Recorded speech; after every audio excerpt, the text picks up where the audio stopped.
समर सिंह का पुत्र रतन जिस पर खिलजी चढ़ आया था।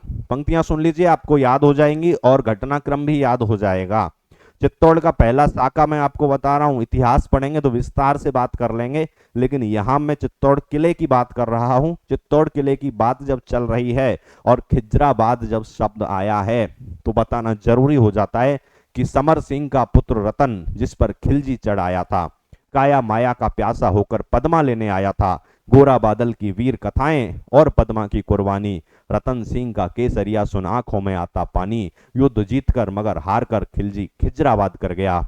और यह 1303 का जौहर हर राजस्थानी याद कर गया, हर एक व्यक्ति याद कर गया। क्या घटना थी?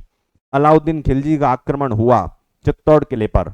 मैं उस बात में नहीं जाऊंगा कि क्या घटनाक्रम रहा था, मैं ये बता रहा हूं कि 1303 ईस्वी में अलाउद्दीन खिलजी का आक्रमण हुआ। समर सिंह के बेटे रतन सिंह, रावल रतन सिंह उस समय राजा थे।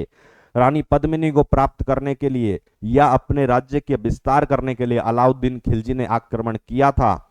तब ये पंक्ति है कि समर सिंह का पुत्र रतन जिस पर खिलजी चढ़ आया था, काया माया का प्यासा होकर क्या लेने आया था? पद्मा लेने आया था।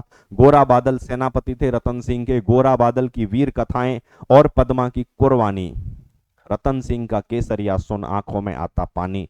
अब आप समझ गए कि रतन सिंह ने केसरिया किया, पद्मिनी रानी ने और सखियों के साथ, रानियों के साथ मिलकर के जौहर किया, जौहर का व्रत हुआ और इसके बाद अलाउद्दीन खिलजी युद्ध जीतकर मगर हार कर खिलजी खिजराबाद कर गया। युद्ध को जीत गए अलाउद्दीन खिलजी, लेकिन मन में हार गए। हार इसलिए गए कि जिस चीज को पाने के लिए आए थे, जो मनोबल बना, मनोरथ बना के आए थे, वो मनोरथ उनका पूर्ण नहीं हुआ। जब किले के अंदर पहुंचे तो पद्मिनी राख में बदल चुकी थी। तो ऐसी स्थिति में युद्ध जीतकर मगर हार कर खिलजी किले का नाम क्या कर गए? खिजराबाद कर गए।